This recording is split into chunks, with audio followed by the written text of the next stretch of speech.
అందరికీ నమస్కారం. అస్సలాము అలైకుం. నేను మీ డాక్టర్ నూరి పరీని. ఈరోజు ఈ విషయంలో నేను మాట్లాడతాను అనుకోలేదు. చాలా దురదృష్ట విషయం ఇది వినడానికి కూడా.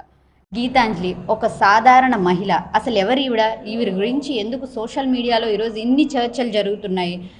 జస్ట్ ఒక సాధారణ మహిళ తనకు ఒక ఇల్లు వచ్చిన సంతోషంలో సోషల్ మీడియా ముందుకొచ్చి ఒక ఎగ్జైట్మెంట్లో నాకు జగనన్న గారు ఒక ఇల్లు ఇచ్చారు, నేను ఒక హౌస్ ఓనర్ అయ్యాను, నా పిల్లలకి అమ్మఒడి వచ్చింది, ఏదో బై మిస్టేక్ 5 టైమ్స్ అని చెప్పేశారు. దాన్ని పట్టుకుని సోషల్ మీడియాలో ఎంతగా ఒక సాధారణ మహిళని హెరాస్ చేశారు. మీరే ఆలోచించండి. సాధారణ లేడీస్కి ఒక్కసారిగా కెమెరా ముందుకొచ్చి హైలైట్ అయ్యారు. అవ్వగానే ఏం జరిగింది? సోషల్ మీడియా రాబందుల్లాగా కాకుల్లాగా ఆవిడని పొడుచుకొని తిన్నారు. అసలు ఆవిడ చెప్పిన దాంట్లో తప్పే లేదు. నార్మల్గా తీసుకుందాం. మన భారతదేశంలో ఆడవాళ్ళని దేవుళ్ళుగా పూజిస్తారు, ఎంతో రెస్పెక్ట్ ఇస్తారు. ఏ మతంలో కానీ స్త్రీని ఎంతో రెస్పెక్ట్ వాల్యూస్ ఇస్తాం. కానీ ఇప్పుడు ఏం జరుగుతుంది మీరు ఒక్కసారి ఆలోచించండి. డైరెక్ట్గా మనం పొడవడం, మర్డర్ చేయడం అదొకటే కాదు. సోషల్ మీడియా ఇలాంటి దాని ద్వారా మన మెంటల్ హెల్త్ డిస్టర్బెన్స్ అవడం వల్ల ఇది నేను తప్పకుండా ఒక మర్డరే అని చెప్తాను. మీరే ఆలోచించండి. నెక్స్ట్ డే నుంచి సోషల్ మీడియా యాక్సెప్ట్ చేశారు. గాయాలు తగిలింది, ట్రైన్ తగిలింది అని చెప్పేసి.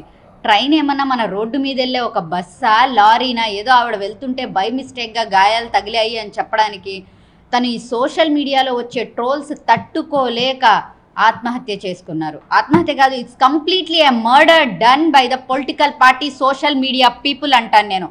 ఏ పార్టీకి అయితే ఎన్టీఆర్ గారి మోరల్ వాల్యూస్ ఉన్నాయో, ఆడవాళ్ళకి సమాన హక్కులు ఇవ్వాలి, ఆస్తుల్లో కూడా సగభాగం ఇవ్వాలి అని చెప్పారో, అలాంటి మోరల్ వాల్యూస్ని కూడా పక్కన పెట్టేసి ఈరోజు ఆడవాళ్ళని ఇంతగా హెరాస్ చేస్తున్నారు.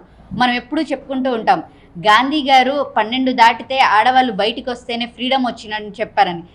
ఈ కాలంలో ఆడవాళ్ళకి మాట్లాడే స్వేచ్ఛ కూడా లేదు. అలాంటి దేశంలో మనం బతుకుతున్నాము. ఈరోజు జనాలకి సోషల్ మీడియా అంటే ఏముంది? ఒక ఫేస్బుక్ పెట్టుకున్నాం, ఇన్స్టాగ్రామ్ ఉంది, ఇష్టం వచ్చింది వాగితే లైక్స్ వస్తాయి, వ్యూస్ వస్తాయి, షేర్స్ వస్తాయి. ఇదే అయిపోయింది. దానివల్ల ఒకరికి యూజ్ ఏముంది? ఇప్పుడు చూడండి, చిన్న పిల్లలు, వాళ్ళకి తల్లి లేకుండా అయిపోయింది. దీనికి ఎవరి బాధ్యతలు? ఇప్పుడు ఈ సోషల్ మీడియా పీపుల్ని. సుప్రీంకోర్టు ఏమని చెప్పింది? సోషల్ మీడియాలో వచ్చేదానికి మేము ఎలాంటి చర్యలు తీసుకోము అని చెప్పేసి. ఇది మర్డర్ అనే నేను చెప్తాను. సో దీనికోసం నేను సుప్రీంకోర్టు మెట్ల వరకు ఎక్కడానికి నేను రెడీగా ఉన్నాను. దీనికి మీరు ఏం చేస్తారు? ఒక పిల్లలు లేకుండా తల్లి లేకుండా ఆ పిల్లలు అయిపోయారు. అలాంటి వాళ్ళకి మన సుప్రీంకోర్టు ద్వారా ఏం న్యాయం జరుగుతుందో నేను చూడాలనుకుంటున్నాను. ఇప్పటి నుంచైనా ఇలాంటివి జరగకుండా సోషల్ మీడియా పీపుల్ని కొంచెం పక్కకి తీస్తారని అనుకుంటున్నాను. ఇప్పుడు మీరే ఆలోచించండి. రీసెంట్గా ఒక అమ్మాయి ఇంగ్లీష్ బాగా మాట్లాడింది, మేఘ్నా అని చెప్పేసి. ఆ పిల్లని కూడా ఎంతగా హెరాస్ చేసేశారు. ఇప్పుడు నాలాంటి స్ట్రాంగ్ అమ్మాయిలు అనుకోండి, నేను నిన్న నాని గారి సమక్షంలో జగన్మోహన్ రెడ్డి గారి ద్వారా వైఎస్ఆర్సీపీ పార్టీలో జాయిన్ అవ్వడం జరిగింది. నా ఓల్డ్ పిక్చర్స్ తీసుకొచ్చేసి మాఫింగ్స్ చేసేసి ఏదేదో చేసేసి ట్రోలింగ్ కంటిన్యూస్గా స్టార్ట్ చేసేశారు. నాలాంటి వాళ్ళు స్ట్రాంగ్ పీపుల్ ఈ ట్రోల్స్ అన్నీ యాక్సెప్ట్ చేయగలరు. సున్నితమైన మనసు వాళ్ళు, హౌస్ వైఫ్ ఆవిడ, తీసుకోలేకపోయారు. ఇలాంటి వాళ్ళకి న్యాయం ఏం చేస్తారు? ఆ పార్టీ వాళ్ళు, నాయకులు ఏ విధంగా ఆ ఫ్యామిలీకి న్యాయం చేస్తారన్నది మనం అందరం చూస్తున్నాము. దీనికోసం మనం ఎంత దూరమైనా పోరాడతాము. యాజ్ ఎ లేడీగా I'm ready to fight with anybody. Thank you.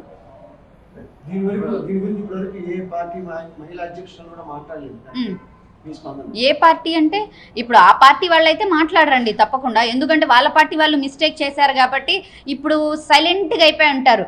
పెద్ద లేడీస్ అందరూ గ్యాస్ ఇది అయిపోతే వస్తున్నారు, ఏదో జరిగిపోతుంది, ఆడవాళ్ళ మీద మొలస్టేషన్, హెరాస్టేషన్ అయిపోతున్నాయి అని చెప్పేసి. ఇప్పుడు వాళ్ళ పార్టీ వాళ్ళే మిస్టేక్ చేశారు కదా, ఎలా మాట్లాడగలరు?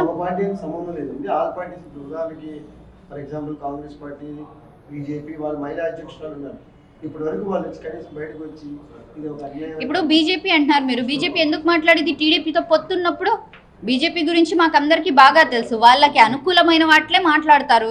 వాళ్ళు సనాతన ధర్మాన్ని చెప్తూ ఉంటారు కదా. ఎక్కడికి వెళ్ళింది మీ సనాతన ధర్మ? ఆడవాళ్ళని ఇలారైనా మాట్లాడమని ఉంది, హెరాస్ చేయమని ఉంది. ఇదైనా సనాతన ధర్మం నేర్పించింది. వాళ్ళు మాట్లాడరు. ఇప్పుడు నేను ఆయన పర్సనల్ విషయాల్లోకి అయితే వెళ్ళను. I respect him a lot. ఆయన ముస్లిమ్స్ జోలికి వస్తే ఎవడైతే ఆపేది? ఇలాంటి డైలాగ్స్ కొట్టారు, అదే బీజేపీతో కలిశారు. ఆడవాళ్ళ జోలికి ఎవరైనా వస్తే మాటల వరకే ఉండిపోతున్నాయండి, చేతల్లోకి ఎక్కడికి వెళ్తున్నాయి? మనకు పనిచేసే నాయకులు కావాలి. మాట్లాడే వాళ్ళు ఎంతోమంది ఉంటారు ఈ సోషల్ మీడియా పీపుల్ లాగా. సోషల్ మీడియాలో ఇప్పుడు వాగే వాళ్ళే కదా వీళ్ళందరూ. మనకు వర్క్ చేసే నాయకులు కావాలండి. రాజకీయ కుంభకోణం దాగుందన్నారు కదా, రాజకీయ కుంభకోణం దాగుందన్నారు దీంట్లో. రాజకీయంగా మీ ఒపీనియన్ ఏంటి? ఎవరున్నారని ఏంటి? నేను ఒక్కళ్ళనైతే బ్లేమ్ చేయట్లేదండి. మీ అందరికీ తెలియదా సోషల్ మీడియాలో ఏం జరుగుతుందని? పైన వాళ్ళకి తెలియకుండానే కిందని పనులు జరుగుతూ ఉంటాయా? సోషల్ మీడియాని ఎంకరేజ్ చేయడం కానీ ఎలాంటి అయినా సరే. సో అందరూ చూస్తున్నారు. అట్లీస్ట్ వాళ్ళు వచ్చి ఒక సంఘీభావం తెలపడమో ఏమన్నా చేయాలి కదా. Nothing, they did nothing. ఎందుకంటే మిస్టేక్ వాళ్ళ వైపు నుంచి జరిగిపోయింది. ఇప్పుడే వచ్చి ఏం మాట్లాడినా సరే వాళ్ళ వైపుకి వస్తుందని చెప్పి అందరూ సైలెంట్గా ఉన్నారండి. వాళ్ళ ఫ్యామిలీకి ఒక్కసారి ఆలోచించండి. మీరు మనీ ఇవ్వండి, ఏదైనా ఇవ్వండి, ఆ పిల్లలకి ఒక తల్లి లేకుండా అయిపోయింది. అది మనం ఎప్పటికీ ఇది చేయలేము. నెక్స్ట్ అయినా సరే ఇలాంటిది ఆడవాళ్ళ మీద జరగకుండా ఉండాలని నేను అనుకుంటున్నా. ఇప్పుడు ఎడ్యుకేటెడ్ వాళ్ళు, నాలాంటి mentality strong people we can accept. అలాంటి వాళ్ళు సాధారణ మహిళ తను ఎంత ఒక ఆడపిల్ల బయటికి రావాలంటేనే ఈరోజు భయపడుతున్నాము. అసలు పాలిటిక్స్ అంటేనే మా ఇంట్లోనే ఇదంతా ఒక చెత్త స్క్రాప్, ఆడవాళ్ళని బతకనియరు అని చెప్పేసి మా ఇంట్లలోనే భయపడుతున్నారు. అలాంటిది ఒక సాధారణ మహిళకు కూడా ఇప్పుడు రక్షణ లేదు. ఇప్పుడు ఇలా జరగకుండా నెక్స్ట్ మహిళలనైనా మనం కాపాడుకోవాలి అని చెప్పేదే నా ఉద్దేశం.